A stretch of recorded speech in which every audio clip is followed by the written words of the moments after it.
Okay, we're going to go ahead and get started. I am going to monitor the people still trying to get in.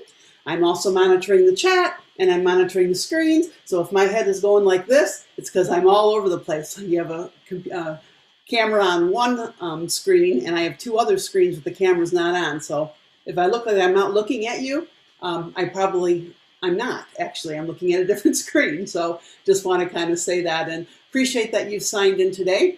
For those of you who did not attend the first Aspiring Principal session, I'll just go ahead and introduce myself again. My name is Tammy Jackson. I'm with MASSP. My email address is up there on the screen, and I am happy to help you any way I can. I could be a resource to you perhaps, so go ahead and write down my email address if you wish, but I've had some people reach out to me from this group, and I don't have any problem with that. So if there's anything that you can think of that I can do to help, don't ever hesitate to reach out, and that is the most direct way to get a hold of me is through my email address there. So today we're going to talk about the roles and responsibilities of the building principal. And we are going to try and target identifying the actual roles versus the responsibilities.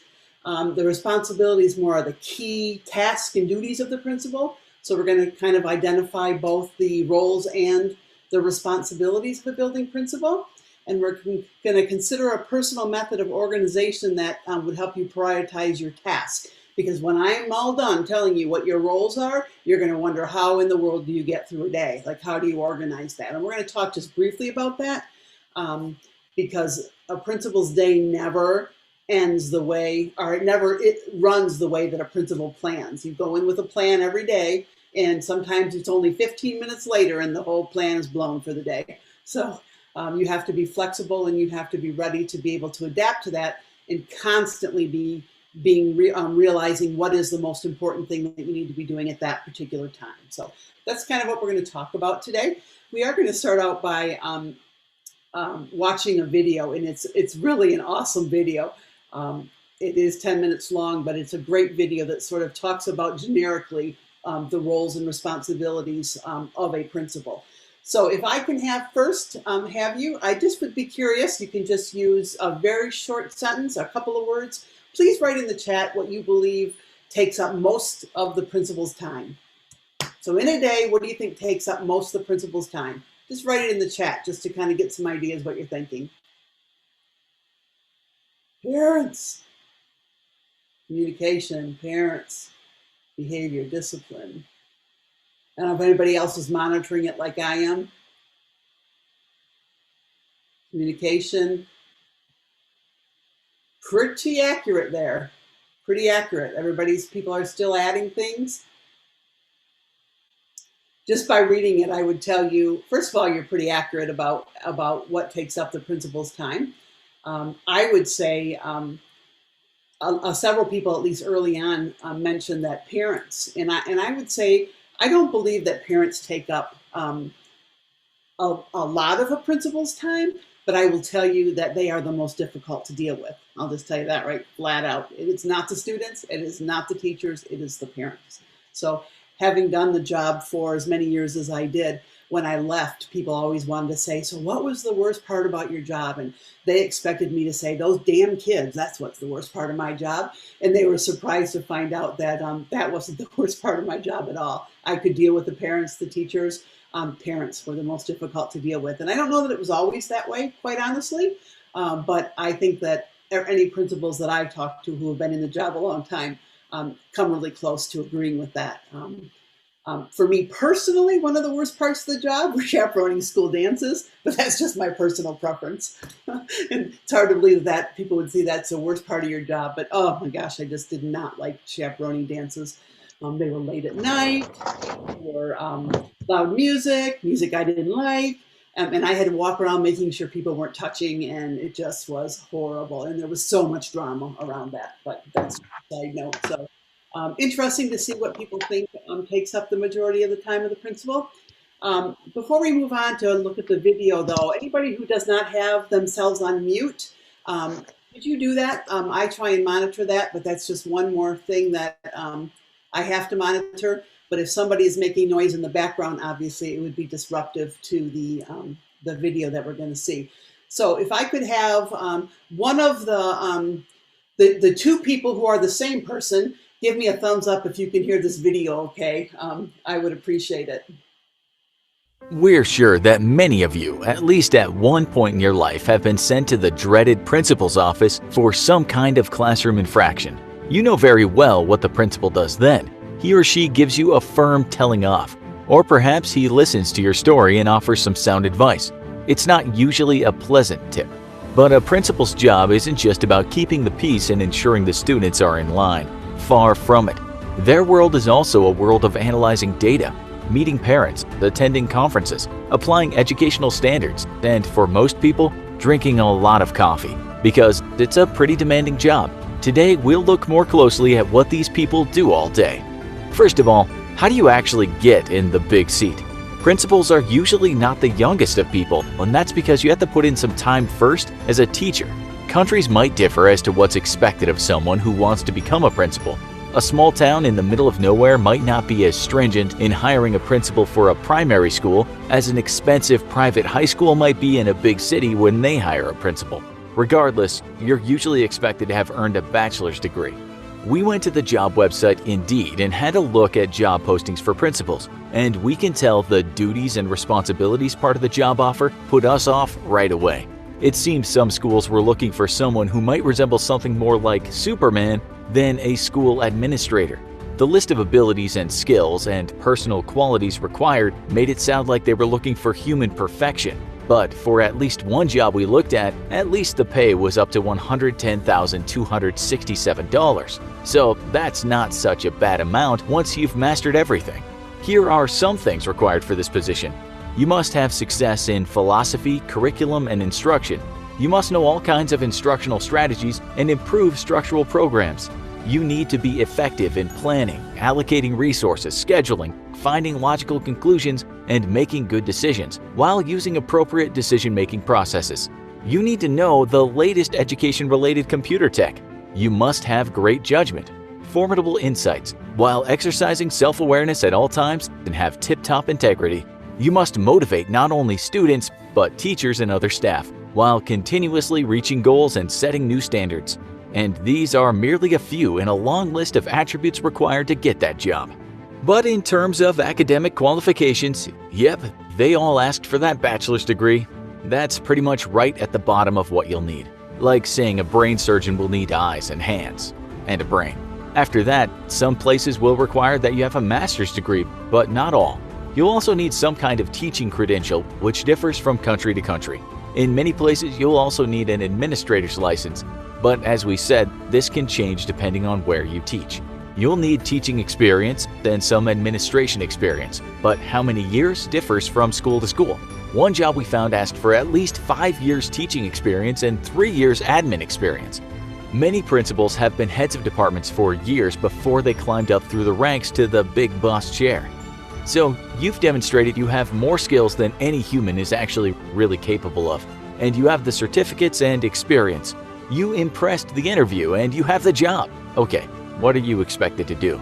Well, before you even reprimand your first student for fighting in the hallway, you'll have to know a lot about the philosophy of teaching, sometimes called pedagogy. You'll have to be fluent in various instructional strategies and how to understand data. You'll be cool-headed and responsible, knowing how to get the best out of your teachers and students. You'll have strategies to get both teachers and students through the curriculum. You'll apply your strategies to meet the standards of the curriculum. You'll also understand various computer technologies related to teaching and admin. Let's say you know all that. What about your job day to day? Well, there's the goal and there's the daily operations. The main goal is to implement curriculum standards set by the governing body in a district or country. The day-to-day job is that you manage the school, the teachers, and the students. Your target is to get people through school with good grades, and that in turn makes the school look good. If 80% of students are getting straight A's, something is going right, and parents will want to send their kids to that school. The school gets a good name, and the principal can bask in the light emitted from his computer monitor. He doesn't get out much. But another important aspect of this management thing can be a little bit like coaching. Ask any teacher how many meetings they have to attend, in which the principal tells them about goals, usually with the aid of some PowerPoint slides and some jokes he thinks are funny. There will be coffee and cake too, which is always a bonus after a 3-hour instructional marathon that keeps getting interrupted by teachers putting their hand up. That coaching is also done in the principal's office, and there's usually a queue of people wanting to see this person. She won't go a day without hearing a complaint from a teacher or having to tell a teacher that they need to improve somehow. The same goes for students. If a particular student is troublesome or lagging behind, he might have to visit that office for a bit of coaching. If that isn't enough, he'll also be in almost constant talks with parents who are just curious about their child or are annoyed about something related to their child's education. That's quite the job in itself. But we're not even close to finishing. A principal will also do workshops, observe teachers now and again, and just walk around and see how things are going. He'll attend events such as concerts or sports games. She'll make sure the school is properly maintained, and in many cases will have to figure out the budget for the huge amount of services and supplies the school needs. He must ensure the school is secure and safe for kids, for teachers, for visitors. He'll know the security guard, if there is one, by name. She'll likely get along with the cleaning staff. He's the face of the school, and so he'll also have to know the community, the people who fund the school, the legislators. This already sounds like too much, but as we said, they're expected to be walking perfection. In some schools, this can be too much, even for a super principal, so he'll have an assistant principal. Heads of the departments also help to lessen his burden, but in the end, they all report to the principal. The job doesn't usually make the list of most stressful jobs, but it can be very stressful, especially if academic standards aren't being met, or parents are constantly screaming at you, or one wayward student just punched you in the face. This can happen, but some principals have gone into schools that were chaos and turned things around. A real super principal can assess problems and find solutions. Let's say that a principal has a student who has been referred to them because of discipline problems. This might in some cases be little kids lashing out in the classroom, but it might be much more serious. We all know that teachers have been attacked in the past, and this happens pretty much everywhere at some point. This is where the principal becomes the counselor, the mediator, knowing how to be stern, but also knowing or trying to know why this student is problematic. If that principal can gain that student's trust and help encourage him or her to do and be better, then that principal has done a good job. Sometimes the kids just have to go. It happens. If disciplinary action is taken, the principal should be fair. Students, on the other hand, have to know how they're expected to act and what they're expected to do. The principal might look at school policies and update them, totally rewrite them, or create new policies and rules. The teachers too will have a code of conduct, and they can be fired or not get a new contract for the next school year. They will also have a handbook. They could find themselves in the principal's office for not following the dress code, or for using bad language in class, for not getting the right results, perhaps even for losing their temper in class. If a teacher is let go, a new one will have to be found. The principal will assist in finding that new teacher, and he will likely have the last say after the interview.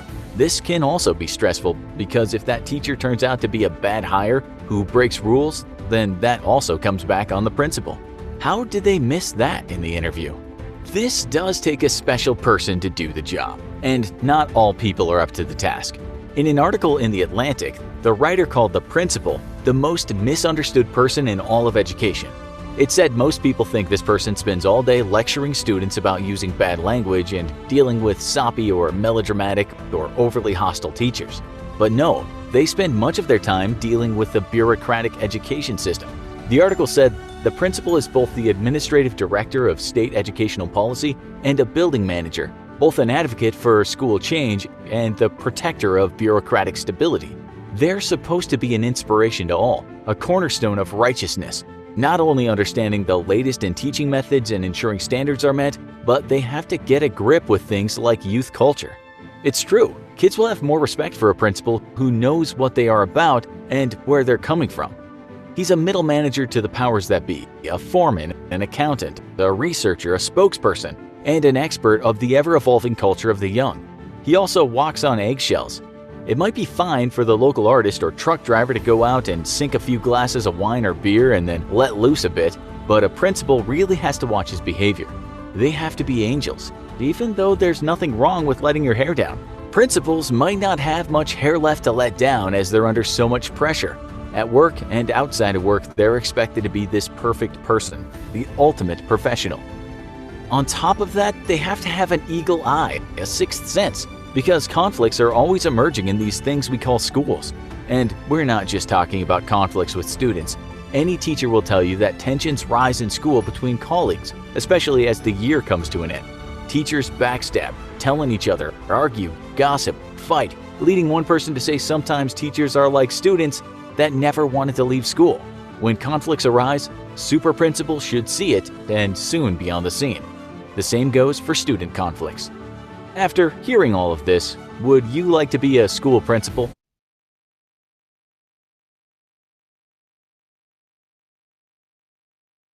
Sorry about that. So after hearing that, how many of you still want to be a school principal?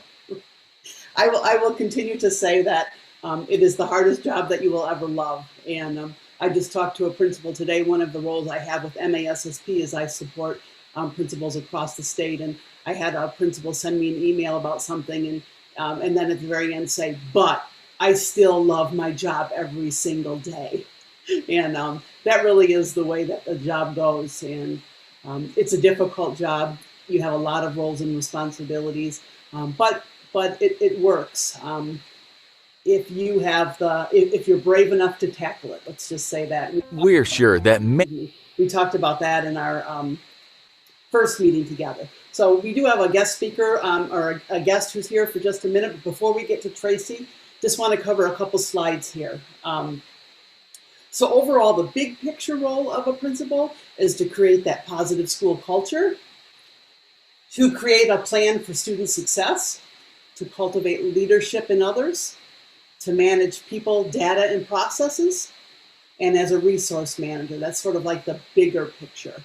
And what those responsibilities actually look like, and what we're going to talk about today for the the time we have left together, is what does student management really mean? What does building safety really mean? What does instructional leadership mean? What is compliance? Like, what kinds of things do we have to be compliant to? How important are parent relationships? And then what is your job as a resource manager? It's difficult to say what is the most important job that a principal does, because I think at any given time that changes. But without a doubt, one of the most important jobs of a principal is instructional leadership. Tracy is here with us today. Tracy, how are you? Oh, I'm good. How are you, Tammy? Good. I'm great. Thanks for being here. Yikes! I gotta send you guys a new picture. That's old. Well, they get to see you live anyway, so it's so Tracy is the high school principal at Grand Haven. She is a former president of MASSP and a member of the board of directors, and she still has a role with the board right now as a liaison, I believe it's called, but I couldn't describe it exactly, but she's still very well connected with MASSP. But more important than all of that, when I was thinking about somebody to ask us to come talk to you briefly about the role of an instructional leader, I thought of Tracy immediately, because Tracy is an outstanding instructional leader. And she really gets how important that job is. And so I asked her if she would just pipe in here just for just a very few minutes to just talk a little bit about what that job looks like in her school to her. But I'm going to back up here because I had the slide in the wrong place and talk about instructional leadership. So let me ask you first off, Tracy, how many teachers do you have in your building? I think we have 92 teachers. We're at about 105 professional staff. So that includes teachers, counselors, social workers, and administrators. And with 92 teachers, how many administrators evaluate those 92 teachers? So there's 4 of us total, myself with 3 assistant principals. Okay. So you all take on approximately 26, 27? Well, the way that I do our observations and our instructional leadership in the building is that I take on all probationary staff. And then once a teacher, counselor, social worker has made it past probation and become tenured, then I divide those tenured staff up to the 3 assistant principals. Okay. I feel very strongly that in order to grow the overall culture and expectations in the building, that if they are all quote unquote trained the same way by the building principal, then we know that as they move in from probation into tenured status, that they all kind of have the same marching orders. We do a really good job, all four of us, of working together collaboratively. We all observe every professional staff member in our building. So even though I might be the official rater for the probationary teachers, every assistant principal still does at least one observation during the school year of them. And so then so they each have a list of who they're responsible to rate at the end of the year, but we each are observing them through our portal. We use Pivot because we use the 5 dimensions of teaching and learning. And so we feel very strongly that rater reliability is huge. And so I have the ability to see everybody's observations in Pivot because I'm a super user for the district. And so I can see that we're collecting the same kind of observation information, and we're very consistent with how we code and how we give feedback and noticings and wonderings to our staff. So our staff could open an observation and they really could take the name off of which administrator was in the classroom because they are so consistent that it really doesn't matter which one of us were in the classroom when we observe them. Okay. So and I will just tell you, let me just add one more thing, Tammy. I will just tell you that being also in the virtual world now, we have really enjoyed seeing our teachers in a different capacity. We are back face-to-face. We started the school year face-to-face, but we do have 400 students that selected to be fully virtual. And so we have 29 teachers in our building that are either 100% virtual or have some virtual and some face-to-face. And so we try to join a Google Meet for every single virtual teacher at least once as well, so we can see them in that capacity. That's provided a little bit of anxiety for teachers because they wonder what our expectations are going to be virtually compared to face-to-face. And we just tell them, our observation tool has never been an I gotcha tool. It's always been used 100% for growth. And we are seeing some dynamite stuff virtually. And so I think teachers are traditionally very hard on themselves, but we're seeing some really, really cool stuff during even our Google Meets while they're teaching virtually. Right. Yeah, I'm glad that you threw that in there because I know schools are all handling this virtual teaching and observation and feedback a little bit differently. Mm-hmm. So for the aspiring principals that are here in the state of Michigan, there are 4 tools that the state of Michigan has approved that can be used to do teacher evaluations. And you could also get another one approved through them. I'm not sure if many districts did that, but basically there's 4 different tools and your school chooses one. And then your administrators and teachers are all trained in that tool. And Tracy is saying she uses the 5D training. So in the evaluation process, you have observation and feedback, and then you have the evaluation, and they're different because observation and feedback is just the discussion and the growth that goes on. The evaluation is where you get that final rating, right? So that doesn't happen till the end of the year. So just kind of to clarify that. Yeah, and I will tell you that we really don't focus very much of our time when we're training teachers on the evaluation, because if you really want your teachers to become the very best they possibly can, it's all about open communication and feedback and growth mindset. And so because I said I observe all of our probationary people, I also meet every single month with all of our probationary staff, and I call that my probationary boot camp. So that's where we have open conversations around what's happening in your classroom, and they might be able to share with one another if they're struggling with something, how might they be able to grow that, maybe not necessarily from an administrator's perspective, but from a colleague's perspective as well. And so I might have somebody who's in their 5th year of probation really giving a lot of great feedback to a 1st or 2nd year teacher just because they already walked through that struggle.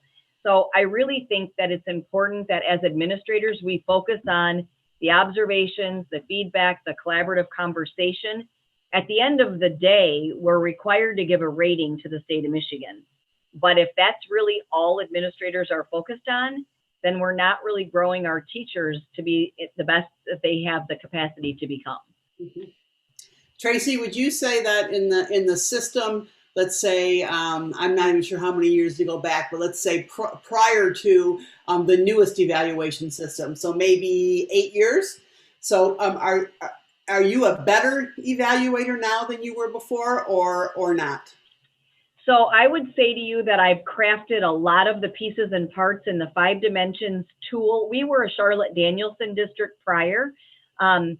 Growing professionals has always been a passion of mine. So this is my 32nd year in education. And even when I was a teacher, my first 10 years, I was one of the lead trainers for evaluation. So I, in my last year of teaching and in my first few years as an assistant principal, I went to training outside of Michigan so that I could be one of the trainers in our district for the Charlotte-Danielson model. So I've always felt like, and maybe because as a teacher early on, I was observed by a principal or an assistant principal. One time they would come into my classroom and they would go back to their office and they would write my evaluation and they would tell me it's ready. They would put it in my mailbox and I would hear about all these great things I did in my classroom, but there was nothing written that said, you could do this to improve, or you could grow in this area. Not that I was looking for an I gotcha, but in order to be better, we have to get adjusting feedback. And I've always been a fan of being an open door. And even today, like I want to hear, I agree with you that a lot of our time can be eaten up with parents, but I want to hear the adjusting feedback parents have, because if we don't know where we need to grow, we can't grow it. So that's kind of, when I stepped out of the classroom, I have said year after year, if I ever simply check the box of doing teacher evaluations, it's time to retire, because we're doing our profession a huge disservice if we're not willing to have the adjusting feedback conversations in the moment that they're happening.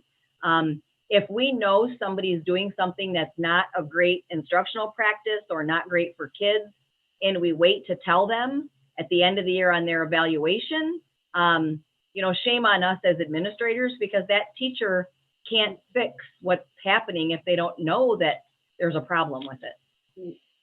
Really good points, Tracy. And your staff is lucky to have a principal like you that has those beliefs and those values.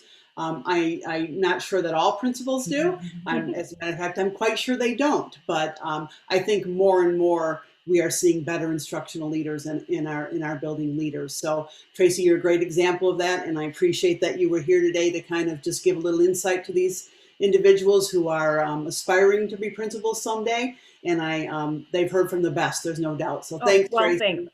I appreciate that. The last thing you are sending me off, it sounds like. Oh, yeah, go ahead. You have something else? So the last thing I would just say to you is that as an assistant principal, so if you are an aspiring administrator, I don't know what everybody's role is in this meeting today. So if you have not stepped into administration yet at all, as an assistant principal, I was not ever given the opportunity to be really involved in a lot of the instructional side of our building, because as an assistant principal, you're dealing a lot with the fires on a day-to-day basis and discipline. So I would just encourage you as an assistant principal to ask to be involved as much as possible in school improvement team meetings, in department meetings, in some of those areas, because when I stepped into the role of building principal, I felt like there was a little bit of that school improvement document that maybe I wasn't involved in as much. I tried to always put myself into those different roles. But as assistant principals, we often are putting out the fires all the time. So just try to get yourself involved in some of that classroom stuff with teachers, because that also helps keep you sane. I think, growing the adults in your building as much as the kids is really important. So that is really good advice, Tracy, because I think that there are way too many schools where that's not the case. And so I think that stepping up and saying, I want to be involved with the instructional leadership is just a great thing to do. So good. Well, again, thanks, Tracy. Really appreciate your time, and hopefully you can go home sometime between now and the next few hours. Yeah, for sure. Thanks for having me, Tammy. Yeah. And of course, always I'm here to support anything MASSP. Thank you, Tracy. Yep. So let's go back then to that instructional leadership slide that we were working on. And so we just talked about the observation, the feedback, and the evaluations. That's just one of the instructional leadership responsibilities that a principal has. Principals organize all the professional development. They don't necessarily facilitate it or deliver it, but they organize it and they plan it. And so they have to have a good concept of what is needed overall in their school, so that they can make sure that the correct professional development is taking place. So sometimes schools are lucky enough to have people who have that responsibility. I didn't work in a school where I had somebody who was responsible for that. I was. But even if you have a curriculum director or some kind of an instructional specialist, you still have to have your finger, your pulse on what's going on in your building as far as professional development. And then the other thing about instructional leadership is that principals are responsible to make sure that the resources that teachers need are available. You need to make sure that you've worked with your teachers when you build your budget so that they have what they need to teach. And there was a time when maybe that line would have said textbooks, because that was our resources. And so you used to have a textbook budget, but obviously that is much bigger now than the textbook budget. But you have to keep that in mind, because you can't expect your teachers to perform at a level if they don't have the resources that they need to do so. Okay, I am monitoring the chat. If anybody has a question, feel free. We only get an hour together, and so it really ends up being a pretty one-sided presentation and not really engaging, and I do apologize for that, but there's not a lot of other ways to do it in an hour. So, but I do monitor that, and I am staying on, and I forgot to mention that after this session is over at 5 o'clock, I am staying on for additional time to anybody who wants to learn more about the certification and who needs the certification and how you get certified. So just as a reminder, anybody that wants to stay on will do that afterwards. So another one of the responsibilities that principals have is the management of students. And people tend to believe that means discipline. And students especially think that means discipline, right? So the students who are misbehaving and not following the rules think that that's all you do is sit around all day thinking about what you're going to do to what student, right? Because our day certainly is better, right, if we have discipline versus if everybody behaves. But discipline is only one of the student management responsibilities that you have. You have to constantly make sure that you're meeting the needs of your students, right? The whole Maslow before Bloom, and in a time right now in the pandemic that's never been more true. If we're not meeting the basic needs of our students, then they're not going to achieve at their potential. Not everyone. Let's face it, we have a group of students that will achieve no matter what we throw at them, right? Doesn't matter who their teacher is. It doesn't matter what the subject is. It doesn't matter if they like the teacher or don't like the teacher. If it's a great teacher or an average teacher, they're going to succeed and they're going to adjust and they're going to do what they have to do well. But that's not the majority of our students, right? So with the majority of our students, it's the needs that have to be met. But even with those students who excel, if we don't meet their needs, they won't excel at their potential either. So it's always balancing what are their needs and, quite frankly, along with what are their wants. Right? Our students are social beings. That is their whole life, is social. And if we don't accommodate what they want to be happy and try and make them happy, we have a bunch of angry students, and that's just not a good culture, obviously. So it's the needs and the wants of students, kind of like as parents, right? With our own children. You need this, you want this, how do I balance that? You want something I don't think you need, but you want it, so how do we make that all work?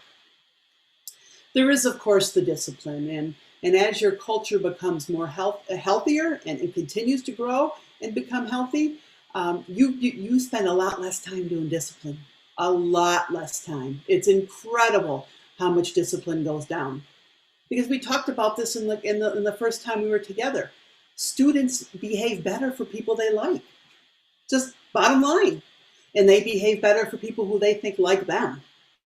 And so if they think you like them, and they're going to not want to hurt you. They're going to want to do better by you. And so that's the whole idea of us trying to get to know them and meet their needs so that they like school and they like coming to school. And if one thing, if the pandemic has shown us, is how much kids really like school, right? We've learned a lot about students who are saying, I want to be in school. And that is very much true. We also have to balance that equity and equality. And this is a struggle when it comes to student management and balancing that. And just briefly, what I mean by that is that if you treat everybody equal, it's not always equitable, because different kids need different things to get to the same point as other students. You will be criticized for that. It's all about that black and white world or that gray world. So we think that the rules are black and white, and unless you've been a disciplinarian, you think the rules are black and white, and you don't understand why when they do this, you just can't look this up and assign that discipline. But we don't. We live in a gray world because not everybody has the same tools and the same support. And so we have to decide, how are we equitable, not just equal? And boy, that's the biggest lesson you learn, is that whole gray world. And you know what, quite frankly, many times when I was a principal, I would have teachers say, so you just sent them back to class, or that's all you did about it? And honestly, I got to the point in my career that I said to teachers, if you can do better, if you can make them more miserable, keep them with you. Because when they come to me, I've got to solve the problem, because I have no place to send them but home. And I can't be suspending kids for things like this. So you're going to get criticized a lot about that whole thing, that you're not treating everybody equally. Well, because you have to be equitable too. And then diversity, of course, understanding that our kids come from all kinds of different places and they need different things to feel supported. Amen. Someone said amen on that. Thank you. I appreciate that. Another thing we're responsible for is the safety of our students, right? We have drill requirements that we have to meet. With this whole COVID management thing, I can't even imagine being a principal during this time. I thought I had seen it all, but I'd never seen a pandemic, so I can't say that I experienced it all as a principal. The condition of our building, that's your responsibility. If something's unsafe, you've got to see that that gets taken care of. Doesn't mean you have to do it, but you've got to do the follow through to make that area of the building that's not safe, safe. You have to have crisis response training. You have to know what to do when there's a crisis in your building. And you have to know how to do it to a level that it becomes automatic. You don't get to run back to your office from wherever you are in the building and open up your manual and read it. You've got to know, it has to become such an innate response for you that you can react like that. And that is a huge responsibility, huge. And there were times when I just remember standing at the door in the morning, ready to open the door that I walked through for, I swear to you, 32 and a half years, the door that I walk through every day. And sometimes I would just stand there and go, oh man, I hope we have a good day. I hope it's a safe day. This responsibility is just overwhelming at times. And then you have to have security of your building. You know, all those things, that's a huge part of your job. But is it more important than instructional leadership? Well, it's important that our kids are safe every day. But if you have a safe building and nobody learns, how good is that, right? And so it's just that whole balancing system. Another responsibility is compliance. It's all the people that the principal answers to. You would be shocked if I could just go through and list for you the responsibilities I had when I first became a principal, and I think that year was 1990 when I was hired as a principal, that first year. If I could tell you the change in compliance between 1990 and when I left, it is unbelievable, the change. Unbelievable, the differences and the things that you have to do. 1990 was when I became an assistant principal. So I guess from the time I became a principal is from where I'm talking about the different things that we had to report.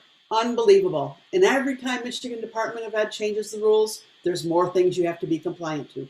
And every time the legislators change the rules, there's more things you have to be compliant to. And so it's always keeping up with that. School improvement is one big piece of the compliance. We all want to improve schools, but the steps that you have to follow through and the bureaucracy you have to deal with to get that school improvement plan done, it's huge. It's huge. State reports at the end of the school year before you can leave for the summer, or for the weeks that you get off. You have to have certain reports done, and the reports are huge. They contain huge information that you have to have. Just testing alone, the compliance around the whole testing assessment piece is unbelievable. And then, of course, the safety drills that we already talked about. You actually have to submit your drills for the entire year in August, and you have to submit those to your county emergency manager. So you have to tell them before the first day of school what days you're going to do what drills, right? And then you have to report that you did them on your webpage. That's the transparency. That's another reporting compliance thing. So you don't advertise when you're going to do them. You do put it on your webpage when you have done it. And when that first compliance rule came through, there was tons of reports throughout the state where there would actually be people that would show up on the day you were supposed to do a drill to see if you did the drill or to observe the drill. Okay.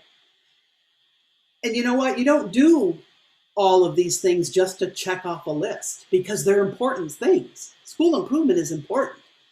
Safety drills are important. It's not just about checking off I did it. It's about what the work that goes behind it and the importance that is assigned to it. Then that whole parent relationship thing. Parents want you to be transparent. Parents want you to be available. They want you to communicate. And quite frankly, once they trust you, they count on you for support. They see you as the expert with teenagers. They think, you're handling teenagers every day. You should know the answer to this. I'm going to call you. I always called them my Monday morning phone calls, and I could count on them on Monday mornings. And these were parents who called because over the weekend something had taken place that they were so frustrated with and didn't know how to handle it, and they just needed someone to talk to, someone to give an opinion of, especially if it dealt with technology. The Monday morning tattling about everything that happened on Facebook all over the weekend calls that I would get. But quite honestly, sometimes they wanted support, and they wanted to hear what you had to say. And so you play that role with parents, but it's a lot of work to play that parent relationship role, because they are difficult to deal with, period. You have three groups of people. Three groups of people. You have people whose kids never get in trouble, and they think you don't discipline enough. You are not. These kids are coming to school with orange hair, the clothes they're wearing things I wear to bed at night, pajama pants. And then you have parents whose kids don't follow the rules, and they're always in trouble. And they think that you stay up at night thinking about ways to get their child in trouble. That's all you care about, that you just get off on disciplining students. Okay. Then you have the group of parents who were in the category of they always follow the rules. Then they fell into the category of now they're not following the rules, and they're a whole special group over there, because they think that you should be relying on the fact that they used to be good kids, and not punishing them as if they were bad kids. So that's just another group of people. So that parent thing is difficult, but it's important, because kids only achieve at their potential when parents and school work together and they're on the same level, or the same page. Resource management. So we have responsibilities for budgeting. It's different in every school. For one superintendent I was given an amount of money, and I was told that was my money for the year, and I had to figure out how to spend it. The next superintendent I had to tell them before I left in June, or actually it was earlier than that. I think it was started in March, the budget process. I had to tell them what I needed. Then they gave me that money, and then I had to follow that amount of money.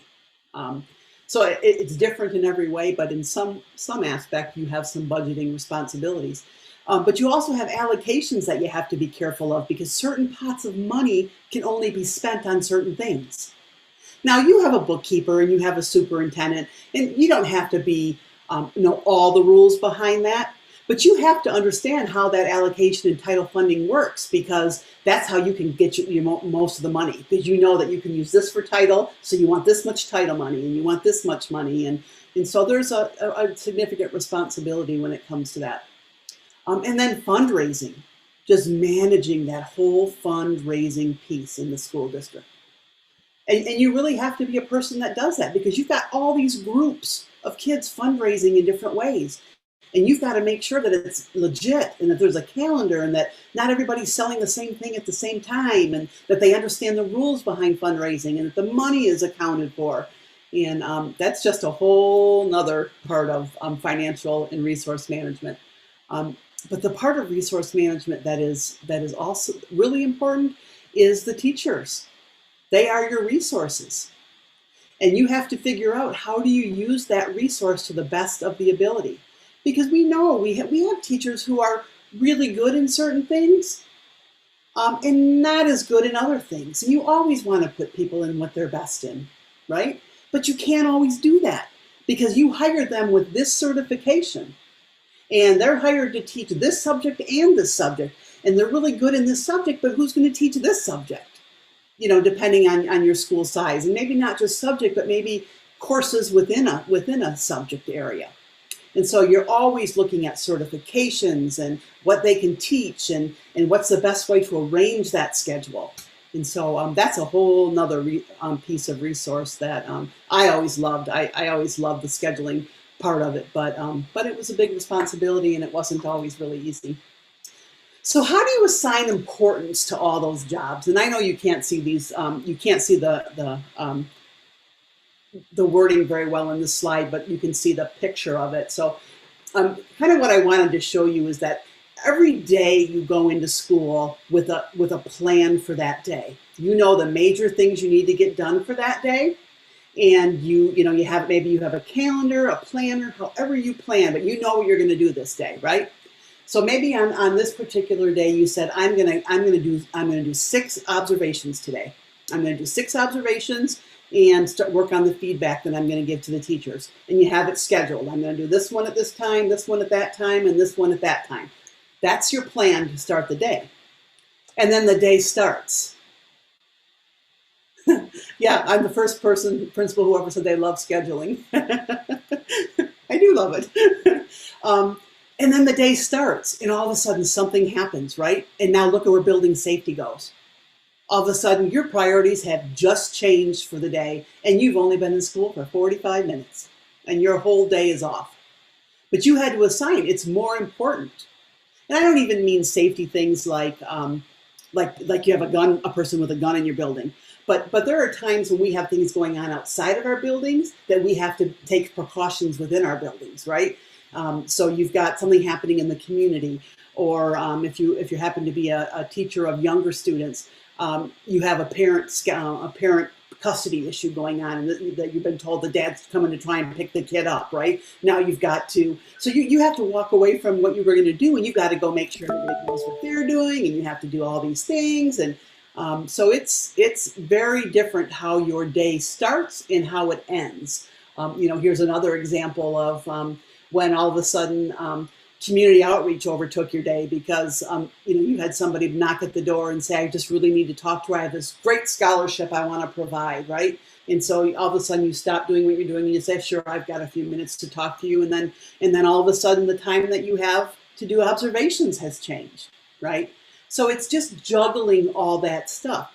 It isn't that anything is the most important thing. Time has to be given to all these things, and you just have to figure out how you're going to provide that time within your day. I always started my week with a weekly calendar. I always said, all right, here are the things that I need to do, and then I would look at it for that day.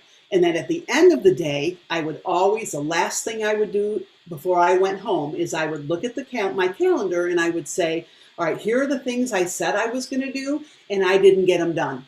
So now I need to reschedule all those things I didn't get done. Because I just can't say, well, I'm just not going to go back and do those 6 observations. I was too busy today, they just didn't get done. No, they still have to be done. You've just got to put them somewhere else to do them. one of the ways that I managed my observations and feedback is I scheduled every teacher's. I did 3 observations on every teacher. I was the only one that did evaluations in my building. I was in a Class C building, so I had an assistant principal that still was part of the EA because they taught one class, so therefore they couldn't do observations. So it was just me for the most part of my career. And so I would take and I would schedule it out for the whole calendar year. And I had a system I would do. And this wasn't on anybody else's calendar. This is just for me. I would schedule it out, and I would schedule out all their observations to make sure I got observations. So I knew on this day I had to do these in order to stay on track. But if I didn't get those done, I had to then put those somewhere else to get them made up. And if I didn't, I wouldn't have them all done. I wouldn't have them done on the dates I have to by law have them done. And I wouldn't, be ready to do that final evaluation to meet the criteria of what the law calls for. And so I say that because it's far from the only thing you schedule, but it's one of the things that you have no flexibility in. So you have to follow the tool that you are using. You have to follow the way that tool was researched to be used. And if it says 3 observations, you have to do 3 observations. And if you don't, then you can't dismiss a teacher because you didn't follow the tool the way the tool was supposed to be used. You didn't do your 3 observations. You didn't do your feedback. This is an example of why that's so important. But that isn't the only thing you schedule. So you got to constantly be looking at what didn't get done and where can I plug it in and do it. I used to call it, or you have to increase your seat time. And that's what I always called my time when I would say, all right, my seat time is when students are gone in the afternoon or before they get there in the morning. And if things weren't getting done, I've got to increase my seat time, right? I've got to find the time to do it. You will learn tools. Like one of the things that I did a lot of is I would go to an area of the building where the commons area, and I would lay my stuff out on the table and I would do some work there for a few hours because I could still see what was going on and people saw me, but I was able to work. Because you don't get to just go shut your door. You can't. You can't. You've got to be out there visible, being seen, right? And so scheduling is hugely important. And I'm sure that you have a system that you use now that may just switch over to when you become an administrator, or you may need to develop another one. But organization and time allocation is a huge part of the job that you will have to do. So with that being said, we have a couple of minutes here. If anybody wants to ask any questions specifically about any of the roles and responsibilities, our goal today was to just give you an idea of a conceptually make you understand kind of what the job looks like. Most of you have been in education a long time, right? And most of you know what you see your principal doing. You may not know everything they do because you've not been in until you do the job. You can't know the job, but you may have somewhat of an idea, but you may be surprised at some of the things that they actually do that you didn't realize was part of their schedule.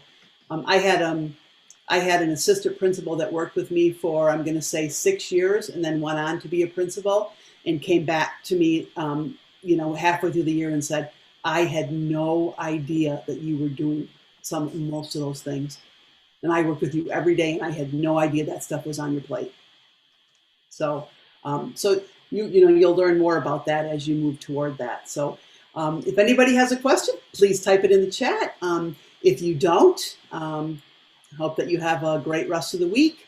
And I meant to pull the schedule up to remind you of what it was, but basically you're going to have another opportunity to listen to a panel and that's going to be a really good one. That's your next one. And then you have a couple half-day opportunities if you are preparing for interviews, if you want to learn a little bit more about how the interview works, that you might join. So there's one more of the free series, one more of the 3 free series, and then there's a small charge for the next 2. So you've probably gotten information about that.